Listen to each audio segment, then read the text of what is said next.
사도행전 18장 1절에서부터 4절 말씀 봅니다.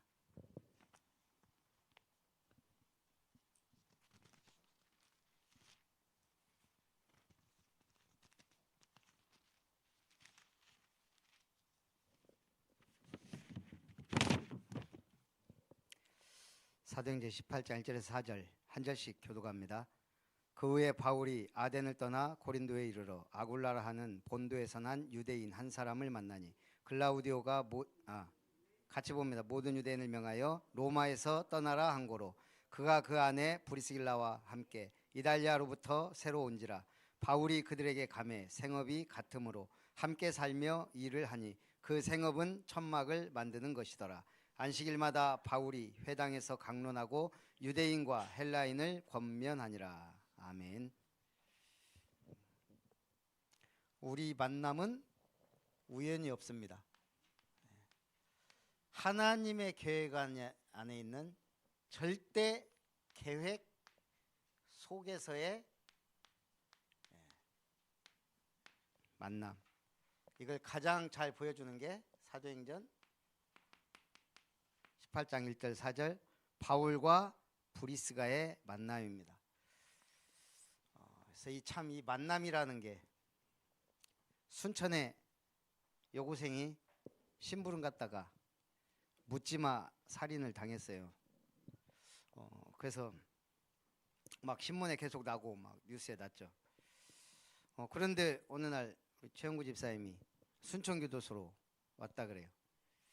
그래서 여긴 뭔가 우리가 도울 방법이 없을까. 그래서 제가 구원의 길이라도 전해줘야 되겠다. 만남이 힘들다고 하니까요. 그래서 엊그저께 신문 보니까 사형 판결이 났다고 이렇게 나왔어요. 그래서 제가 아까 물어봤어요. 집사님한테. 우리나라 지금 사형 제도가 없지 않냐. 그러니까 그 얘기를 해요. 1월 9일 날 이제 1심 판결이 난대요. 그러면 무기징역이 떨어진 거하고 사형이 떨어진 거는 차이가 뭐냐? 어차피 지금 30년 동안 사형당한 사람은 없어요. 법적 제도는 있다는 거예요.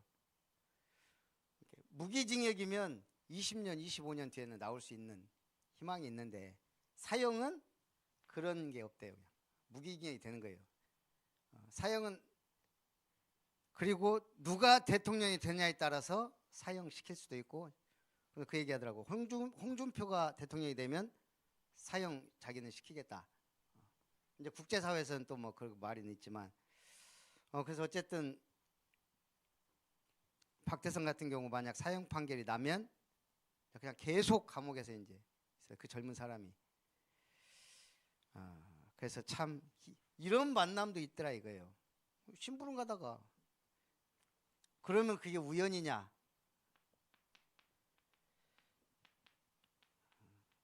우리는 이렇게 생각하면 전도 못합니다. 모든 만남은 필연이에요. 자, 예수님이 12제자를 한 명 한 명 불렀습니다. 각계각층 또 가능하면 고위직 이런 사람들 말고 없는 사람들 어부 다 있어요 여기. 예. 가장 심각한 사람이 세리였죠. 이 세리는 세금 걷는 사람이에요. 당신은 로마의 속국이에요. 그럼 이 사람들은 로마로부터 예를 들어서 세금을 잘 걷으면 자기에게 목 떨어지는 몫이 많아요. 그러니까 악착같이 걷어낸단 말이에요. 이거 착한 사람이 하겠어요? 절대 못 하거든요. 그러니까 우리로 따지면 이게 완전 친일파가 이거 한다고요. 일제시대 때. 그것도 공산주의 시대 이 빨간 완장 찬 사람이에요. 가장 인간 취급 안 하는 게 이스라엘의 두 종류가 세리하고 창녀. 그런데 이 세리 마태를 부르셨거든요. 삭개오도 그렇고. 예수님은 사람들의 손가락질, 비난, 여론 신경 안 쓰셨어요. 그러면 가룟 유다는 예수님이 실수해서 이 사람 제자로 부르셨냐? 예수님 공생의 기간 동안에 이 사람이 너무 잘했어요. 재정 관리를. 아무나 못 하거든요. 저는 이거 별로 이렇게 큰 그 생각을 안 하고 살아왔어요. 재정 이런 걸. 근데 이제 여기 들어가니까 다르더라고요, 확실히. 그리고 대기업이잖아요, 포스코가. 벌써 딱 선배들이 그 어떻게 해야 언제 집 사고 언제 한다 이런 게 쭉 나름대로 있더라고요.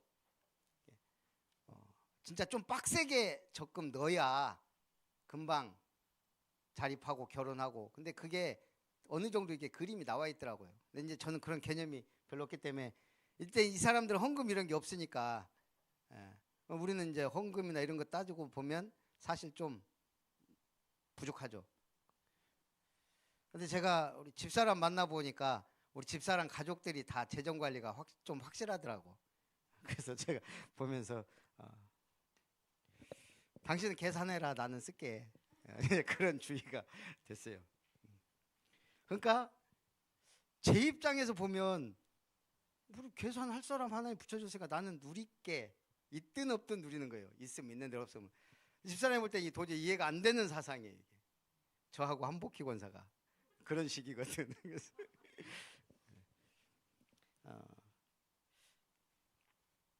그래서 만남의 축복.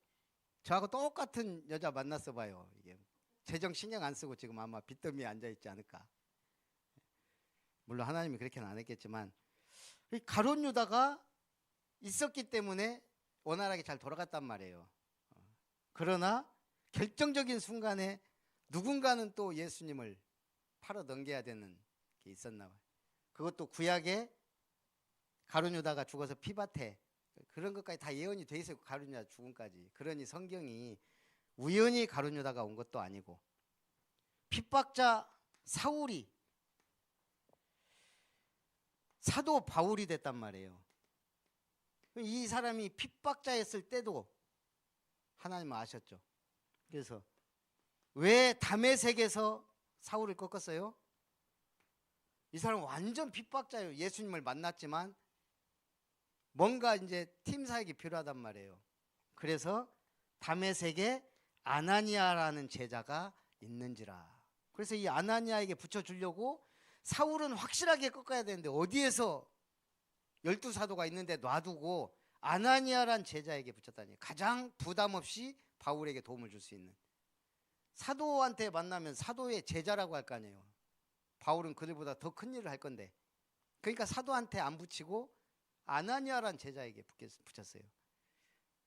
그러면서 뭐라 그래요? 이는, 아나니아가 그러잖아요. 아니 내가 이 사람 들었는데 이 사람이 예수 믿는 사람 다 잡아 죽이고 지금도 그거 하러 가다가 지금 이렇게 여기 오고 있는 거 알고 있는데요. 아니다. 그는 이방인과 임금들과 이스라엘 자손들에게 이 복음을 전하게 택한 나의 그릇이다. 택한 나의 그릇. 바울에게 우연한 만남이란 건 없어요. 예수님에게도. 우리도 마찬가지예요. 그래서 이걸 가지고 사도행전을, 그리고 특히 18장을 봐야 되죠. 아까도 제가 잠깐 얘기했지만 윤정부가 역사에 지대한 공헌을 한 것, 첫째, 그러니까 검찰 조직, 이 검사라는 사람들이 얼마나 자기 중심적이고 당과 자기 자리를 위해서 이렇게 해왔다는 게 지금 낱낱이 밝혀져서, 이거 진짜 이거 해체해서 재편성 말고는 답이 없다라는 국민적 공감대를 얻어냈어요.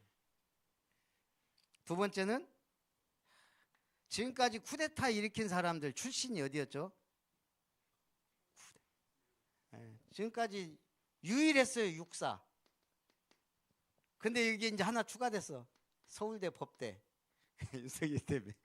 근데 신기하죠. 왜 공사하고 회사는 쿠데타 안 일으키고 전부 육사 출신이 쿠데타 일으켰을까요? 저는 그렇게 생각해요. 제일 국민들을 확실하게 제압할 수 있는 게 탱크거든. 이번에 저기 누구예요? 국방 김용현이 그랬다 그러잖아요. 쿠데타 일으키기 전에 탱크로 밀어버릴 거라고. 얼마나 좋아요, 탱크가. 비행기로 되겠어요, 이게.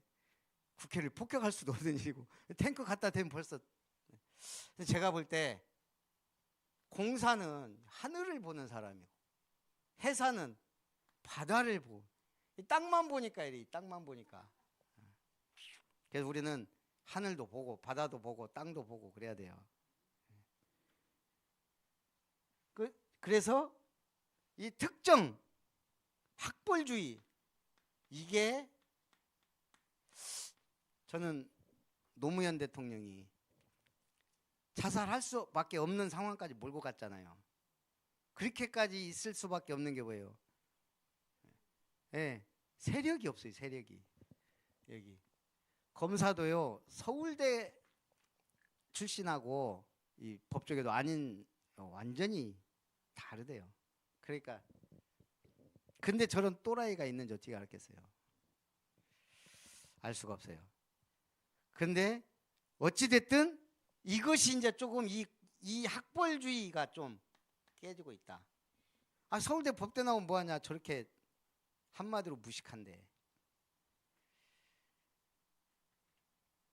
세 번째가 아까 얘기했지만 정치가 내 삶에 무슨 상관이냐. 그 지금 제일 잘 보여준 나라가 일본이에요. 청년들이 아무것도 안 하고 집안에 틀어박혀 히키코모리가 수십만 명이에요. 제가 알기로 수백만 명이에요 지금. 그러니까 우리나라도 지금 4명 중에 1명은 거의 정신병자라고 할 만큼 그렇다네요. 일본은 더해요. 2명 중에 1명일지. 그만큼. 그러니 무슨 정치에 관심이 있겠어요. 나 먹고 살기 힘든데. 그런데 온 국민이 이 정치하고 내 삶이 무관한 게 아니구나, 그걸 이제 확실하게 인식했다는 거죠. 저는 이 명태균에서 했는데 지리산 도사라고 그랬잖아요. 김건희가 처음 명태균 만났을 때 딱 물어본 게 그거였대요. 우리 오빠 당선돼? 그거 물어봤대요. 된다고 했을까요? 안 된다고 했을까요? 된다고 하니까 거기 이제 뿅 간 거죠. 이 사람이 그 말을 했어요. 대선이 3월 9일이었다. 그래서 된 거다. 3월 9일이니까 돼. 3월 10일은 안 돼. 왜? 이명박은 꼽히면 안 된대요. 꼽히면 이명박이 된대. 3월 9일이니까 됐지. 만약 3월 10일 날 했으면 이명박이 아니지, 이재명이 됐을 거라고. 그럴듯하잖아요. 아니, 하기 전에 된다 그랬대요. 3월 9일 날이니까. 근데도 그게 맞아. 그러니까 그렇게 속는 거예요. 저는 이번에 이 사태를 보면서 2명이 좀 밉더라고. 이번에 그나마 끝까지 자리 지키고 있었지만 안 선생. 저 인간이 그때 왜 저랬지? 막 지지층 올라가고 막 하는데 갑자기 딱 변해가지고. 그 다음에 또 모 씨 6점 몇 프로 나와갖고 막 했는데 2점 몇 프로밖에 안 나왔잖아요. 그 두 사람이 표를 가져갖고 최고 근소한 차이로 됐단 말이에요. 그래서 지금 이런 상황까지 왔는데 하나님이 허락하셨다. 지금 우리가 이런 조직들이 안 그러면 그대로 가잖아요. 속으로. 이렇게 심하지는 않았겠지만, 저 김건희가 얼마나 무서운 여자냐면 김어준 하나 죽이려고 TBS를 폐국시켰잖아요. 방송국을. 그럴 수 있는 여자라는 걸 알게 된 거예요. 늘 그랬대요. 그 죽일 놈 3명. 김우. 또 누구 한 명 있는데. 자, 그래서 어쨌든 하나님의 절대 계획. 첫 번째, 사도행전 18장 1절에서 4절. 그 후에 바울이 아덴을 떠나 고린도에 이르러. 바울이 아덴 전도에서 실패했어요. 철학의 도시, 지금 아테네란 말이에요. 아테네. 철학의 도시, 지식의 도시. 여기서 철학적 메시지를 전하잖아요. 너희가 알지 못하게라는 신의 그 단도 내가 보았다. 그 알지 못하는 신을 내가 알게 하겠다. 창조주 하나님 이렇게 시작해야 되는데, 니들이 말하는 그 알지 못하는 그 이름도 없는 신의 비석, 그거 보고 철학적으로 막 나갔단 말이에요. 그러니 제자가 안 나왔어요. 이 아덴에서. 지금 계속 바울이 가는 곳마다 제자 딱 나오고 교회 세우고 이렇게 했거든요. 아테네에서. 자, 여기서 바울이 어떤 생각이 들었을까요? 내가 그리스도와 십자가 외에 알지 않고 전하지 않겠다. 그 뭔가가 있었지 않겠어요? 그런 한을 품고 지금 고린도에 이른 거예요. 오직 복음, 오직 하나님 원하는 전도, 오직 무너지지 않는 시스템, 이걸 마음에 갖고 갔단 말이에요. 그랬더니 하나님이, 야, 로마에선 또 무슨 일이 벌어졌냐. 로마에 그때 폭동인가가 일어났어요. 뭔가 소요가. 그래서 로마 황제가 열받아 갖고 모든 유대인은 로마에서 추방해 버린 거예요. 유대인들을. 로마 시민권이 있든 없든. 그래서 아굴라도 로마인, 아니 브리스가는 로마인인데 아굴라가 국제 결혼한 유대인 남편이에요. 그러니까 쫓겨난 거예요. 그래서 고향이 고린도는 아닌 것 같아요. 가다가 고린도에 머물렀는데 바울을 만난 거죠. 이 바울은 지금 내가 오직 복음만 전하겠다는 한, 그리고 지금 이 브리스길라 부부는 뜬금없이 황제가 나가라 추방해 갖고 지금 어쩔 수 없이 로마에서 쫓겨나서 만난 곳이 고린도. 근데 둘이 잘 통할 수밖에 없는 게 업이 같으므로. 천막 짜는 업. 바울은 모르겠어요. 천막 기술을 배워놓은 것 같아요. 유대인들은 기술을 배워놓거든요. 먹고 살 만한 기술 하나씩 옛날부터. 그러다 보니까 둘이 만나서 그들이 생업이 같음으로 함께 살며 일을 하니 그 생업은 천막을 만드는 것이더라. 안식일마다 바울이 회당에서 강론하고 유대인과 헬라인을 권면하니라. 그러니까 브리스길라 부부가 하나님이 이 바울을 만나게 하고 바울의 메시지를 들어보니까 이게 보통 사건이 아니거든요. 그러고 이 바울이 딱 벌써 회당에 들어가 그리스도만 전하는 그 메시지를 보고, 아, 평생 가야 될 사람이구나 결론 내린 거죠. 그래서 시간이 지나 바울이 고린도전서 16장 19절, 아시아의 교회들이 너희에게 문안하고 아굴라와 브리스가와 그 집에 있는 교회가 너희에게 주안해서 너희에게 간절히 문안하고. 벌써 브리스길라와 아굴라 부부와 그 집에 있는 교회, 고린도의 집과 산업터를 교회로. 그래서 뭐라 그래요? 아시아의 교회들이 너희에게 문안하고 아굴라와 브리스가와 그 집에 있는 교회가 주안해서 너희에게 간절히 문안하고. 이런 일들이 벌어진 거죠. 이번에 우리 상트페테르부르크 RTS 신학교 이사회를 했어요. 그러니까 이사회를 만들어 놓으니까 좋더라고요. 이게 그러면 이사장이 있고 이사 쭉 있어요. 이제 그래서 우리 선교비로 10만 원 이상씩 내요. 그럼 이제 20만 원, 이사장이 30만 원, 그 다음에 이제 좀 중요한 이사가 20만 원, 우리 10만 원. 제가 이제 오늘 처음으로 저번에도 이제 했지만 제대로 이제 이걸 들었죠. 보고나 상황이나. 이렇게 해서 지금 이 상트페테르부르크, 그러니까 러시아 상트페테르부르크 RTS 신학교예요. 그래서 우리가 이제 너무 기니까 빼째르라 그러거든요. 그래서 빼째르 이사회라고 딱 그냥 이렇게 했는데, 그러다 보니까 이게 이제 우리가 헌금도 하고 거기 또 이렇게 하고 하니까 제법 이 운영비도 되고 그렇더라고요. 그런데 제가 물어봤어요. 그러면 여기가 지금 내가 알기로 러시아 사람만 있는 것도 아니고 저번에 보니까 중앙아시아도 있고 막 그랬더니 지금 이게 러시아 상트페테르 RTS에 오는 나라만 러시아, 그 다음에 유럽에 조지아, 아르메니아, 아제르바이잔, 그리고 터키 이런 쪽에서도 지금 이게 연결돼 있고, 그리고 중앙아시아, 카자흐, 우즈벡 이런 친구들도 있고, 숫자가 많은 건 아니지만 완전 유럽, 러시아, 중앙아시아에 걸쳐 있는 신학교예요. 너무 중요한 신학교예요. 그래서 내년에 목사 안수 받고 또 우리 캠프 하는 걸 결정해갖고 지금 일단은 이 러시아, 그래서 우리가 자꾸 들어가줘야 러시아 전쟁이 빨리 끝나요. 제가 볼 때 복음 가진 사람들이 기도하고 왔다 갔다 해야지 지금 안 끝나요. 지금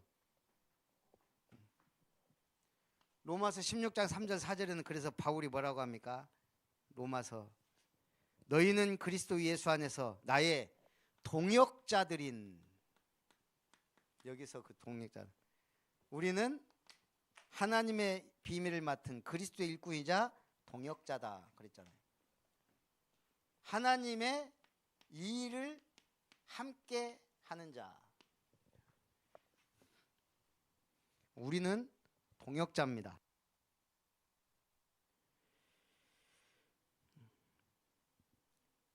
그들은 내 목숨을 위하여 자기들의 목까지 내놓았나니. 바울의 목숨을 위하여 목을 내놨다. 그만큼 생명 걸 만한 가치가 있다는 걸 안 거죠. 이때는 예수 믿으면 사실상 사회적으로 손가락질 받는 거는 기본이고, 격리돼 유대인들이 계속 죽이려고 위협하고 그런 시대예요. 그런 속에서도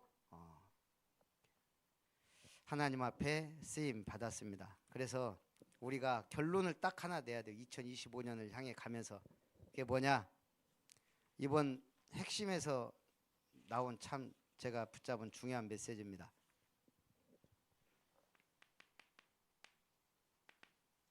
우리 7천 제자 찾아라. 제가 7천 제자 찾아라 하면 너무 속보일 것 같아갖고 지금 영적 도단성 운동 일으키라로 지금 한 거예요. 7천 제자 찾아라. 그게 1000명이에요. 숫자 1000명이 아니고 하늘의 명령이다 이 말이에요. 그래서 여러분이 벌써 7,000명 하면 이제 와, 나하고는 상관이 없어요. 7,000명이니까 누군가 하겠지. 그래서 미션은 뭐예요? 한 명의 제자. 자, 이번에 메시지가, 자, 요셉의 가정에서 요셉에게 확실하게 언약 전달해 줄 사람이 없어요. 야곱은 확실하게 언약을 전달해 줘야 했는데 부인이 3명이 1명은 죽고 자식이 12명인데 다 배다른 자식들이라 이게 뭐 교육이 안 돼요. 딱 가족적인 분위기로 언약 전달이 안 돼요. 또 야곱이 바빠. 그러니까 이 전달을 요셉에게만 해줄 수는 없어요. 요셉을 사랑하지만. 야곱 밑에서는 요셉이 세계복음화라는 큰 그림을 그릴 수가 없어요. 그래서 애굽으로, 그것도 형들 손에 노예로 팔려갔어요. 하나님이 누구한테 붙였어요? 사실은 보디발한테 붙인 거예요. 보디발한테. 왕 앞에까지 가야 되니까. 그래서 보디발 집을 어떻게 했다 그랬어요? 축복했어요. 그냥. 보디발은 노예 하나 데리고 왔는데 그냥 축복을 받은 거예요. 그 부인이 또 뻘짓해서 문제가 왔죠.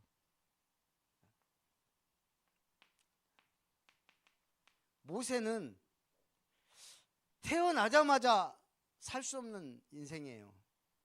바로 왕이 남자 아이가 태어나면 무조건 죽여라, 남아 살해 명령을 내렸다고요. 왕이. 다 죽었어요. 그래서 제가 볼 때 모세는 친구가 없어요. 그 나이대가 없어요. 애굽에서 그 유대인 다 죽였거든요. 그게 몇 년일 거예요 아마. 그러니까 그 형이 아론이 모세보다 나이가 3살인가 이상 많아요. 그러니까 그 없어요. 모세 혼자 남아가지고 하나님이 그것도 살아남아야 되잖아요. 기가 막히게 바로 왕의 딸 공주의 양자로. 그때 어머니가 머리를 기가 막히게 써갖고 그 공주가 목욕하는데 알고 그쪽으로 갈대상자를 집어. 이게 목숨 건 요게벳의 사명 기도. 그렇게 해서 모세는 누가 키웠어요? 어머니가 젖대기까지. 그리고 나머지는 애굽에서 교육받았어요. 그걸 헤스페리오 제국대학이라 그러는데 모세가 글을 알아야 되거든요. 왜? 성경 기록해야 돼요. 모세 외에는 할 사람이 없어요.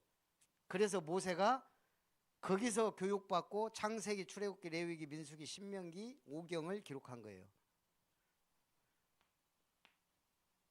그러니까 이제 유 목사님이 그 얘기했어요. 만약에 사무엘 같은 인물이 우리 교회에 왔다. 네. 사무엘이 왔다. 그 사무엘이 그 엄마가 젖대자마자 성전에다 갖다 바쳤거든요. 너 여기서 살아. 그때 제사장이 한마디로 말하면 엘리가 목사님이에요. 근데 이 엘리가 어떤 사람이냐? 영안이 어두워. 그리고 두 아들이 있는데 남봉꾼들이에요. 제사장인데. 그러니까 이 두 아들이 제사장이니까 제사 드리고 막 돕는데 자기들이 먼저 고기 맛있는 건 자기들이 먼저 갖고 가. 하나님과 제사장에게 바치지 않고. 그리고 성전에서 봉사하는 여자들 건들고 다니고 계속 소문 나는데도 엘리가 못 말릴 정도로 그런 엘리예요. 그런데 하나님이 엘리를 통해 사무엘 축복하잖아요.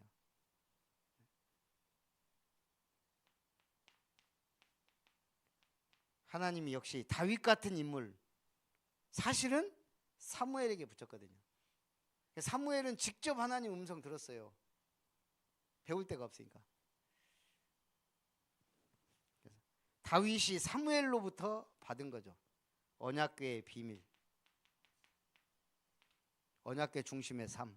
그게 뭐죠? 성전 중심. 근데 하나님이 제대로 왕 세웠으면 이제 우리도 성전 있는 국가를 만들자. 그게 다윗에게는 확실한 언약. 사울은 없으니까 자기 자리 차지하는 데만 급급하단 말이에요. 우리도 그래요. 그래서 우리가 확실한 언약 없으면 이상하게 가는 거죠. 엘리야는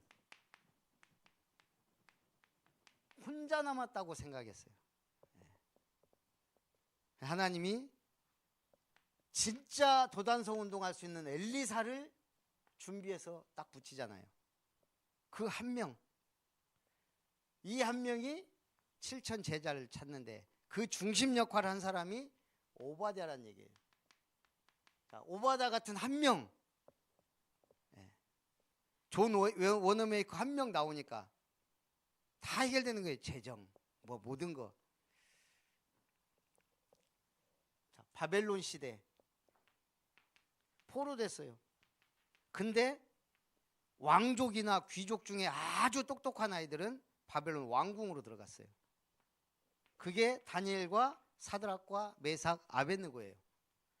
이 친구들은 바벨론 정책에 따라서 그 나라를 다스리고 바벨론의 인재로도 되지만 그 나라를 다스리는 일꾼으로 키운단 말이에요. 보모이기도 하면서도 일꾼으로. 그러니까 여기서 기도를 할 수가 있어요? 예배를 할 수가 있어요? 없거든요. 그래서 그냥 딱 이사야 말씀 붙잡고 정시 시간 정해놓고 기도하는 거예요. 왜냐? 70년 뒤에 포로에서 해방될 걸 알아요. 에레미야 메시지도 알고. 근데 확실한 이사야 메시지. 보라 처녀가 잉태 아들 낳으니 그 이름이 임마누엘이다. 임마누엘. 그리고 밤나무 상수나가 배임을 당해도 구루터기는 남아있다. 아, 여기서 보내진 자, 남은 자, 흩어진 자 비밀. 다니엘같이 똑똑한 사람이 모르겠어요. 그리고 내가 너를 이스라엘 족속의 파수꾼으로 세웠다. 일어나라, 빛을 발하라. 이런 메시지들이 다니엘과 세 친구에게 있었다는 얘기죠. 메시지만 붙잡고도 살아남는 이런 한 명. 아까도 얘기했지만 하나님이 왜 바울을 다메섹에서 꺾으셨냐? 아나니아가 있었기 때문에. 그럼 하나님이 우리한테도 아나니아 같은 인물 붙여주신다고 생각하면 그 모든 게 응답이고 축복이죠. 그래서 우리가 이제 그 응답을 받아 누리는 거죠. 그래서 제가 저희 전기 작업을 하면서 좀 느낀 게, 전기를 배터리를 해봤더니 이틀을 못 가요. 근데 밑에 교회는 해놓는데 보니까 24시간 틀어놨더라고. 그래갖고 이제 생각해 보니까 전기를 연결해야 되겠다. 그래갖고 이제 우리 김 목사 불렀죠. 이제 하루 날 잡아갖고 사다가, 이제 옛날 같으면 이 친구가 막 열심히 해요. 근데 요즘은 딱 하나 하고 이제 봤죠. 이렇게 하면 돼요. 저거 이쪽 거는 제가 다 연결했어요. 이거 구멍 뚫고 연결하고 어려운 작업은 아니에요. 근데 처음 봤을 때는 이걸 어떻게 한다는 거지? 갖고 타이머까지 이렇게 다 해놨는데 그러더라고요. 처음부터 전기로 해야죠. 이거 배터리 감당 못 한다는 거예요. 전기세는 얼마 안 나오는데 신기하게 배터리는 엄청 먹는데 5V짜리. 그래갖고 지금 배터리가 3개씩 들어가는데 이틀을 못 본대요 이게. 그래갖고 어찌됐든 그래서 하자 그래갖고 이제 다 연결을 했단 말이에요. 근데 문제가 발생했어요. 타이머를 눌러놓으면 그게 이제 그 시간 되면 탁 켜져야 되는데, 저건 또 하나하나 스위치를 눌러야 켜지는 시스템이네. 그래갖고 그냥 24시간 틀어놓기로. 예. 전기세가 좀 많이 나오면 광고할 테니까 헌금 좀 더 하면 되고. 그래서 그냥 틀어놓으랍니다. 안 그러면 저걸 와서 누가 끄고 일일이 저거 그러려고 전기 달아놨는데, 이 전기란 게 그래요. 제가 뭔 말 하냐, 저거 건전지로는 감당이 안 돼요. 우리 신앙생활이 배터리 신앙은 감당이 안 된다 이 말이에요. 불 들어왔다 나갔다 스위치 누르면 그때 조금 은혜 받았다가 또 꺼지면은 이제 완전히 죽어 있다가, 그냥 전선 딱 연결해 갖고 24시간 켜놓은 그게 24예요. 24. 나 한 사람 은혜 받고 응답 받으면요, 만약 우리에게 진짜 여러분에게 요셉 붙이고 우리 후대 가운데 요셉 같은 인물 하나 일어나면, 모세 이 한 사람만 일어나도. 그래서 요즘 시대는 어마어마한 시대예요. 뭐예요 그 이런 말 하면 안 되지만, 로또 이번에 어디선가 한 군데 그래갖고 제가 이렇게 다니다 보면 줄 서 있는 복권집이 있어요. 거기는 1등이 나온 집이라 거기는 줄 서 있어 보니까 뭐 한 번만 맞으면은 수십억 수백억이니까요. 지금 우리가 그런 시대에 살고 있어요. 옛날에 코인 한 번 했던 사람들은 지금 어마어마하게 뭐 이번에도 막 춤을 추는데, 그거보다는 전문성 하나만 확실하게 있어도 먹고 살고 막 이런 걱정을 할 필요가 없는 시대. 그래서 우리가 하나님 주시는 은혜 가장 중요하고, 그다음 하나님 주시는 지혜, 뭔가 이거 기능 하나만 있어도 요즘은 하나님 우리 전도하라고 불렀기 때문에 먹고 사는 거 걱정하고 이러라고 지금 우리를 부른 게 아니거든요. 그래서 제가 이제는 1000배, 1000년, 1000대 응답 받아도 된다. 그러니까 우리는 100배, 100년 없이 그냥 1000대로 올라간 거예요. 그래서 2025년에는 참된 응답 받아서 우리 이런 한 명이라도 제대로 만나고 이런 렘넌트를 키우는 교회가 될 수 있도록 기도하면서 응답 받았으면 좋겠습니다. 살아계신 하나님, 하나님의 절대 계획 속의 만남을, 오늘 고린도에서 바울과 브리스가의 만남은 하나님의 절대 계획 속에 있는 만남이요, 하나님의 나라와 이 성경적 전도의 모델을 보여주는 만남으로 하나님 우리에게 영원토록 기업 작품 유산이 되게 하셨으니, 오늘 우리도 이 축복을 누리기 위하여 우리 성도님들이 영원한 기업 천대의 은혜, 영원한 작품 천년의 응답, 영원한 유산 천배의 축복 누리게 하옵소서. 예수님의 이름으로 기도합니다. 아멘.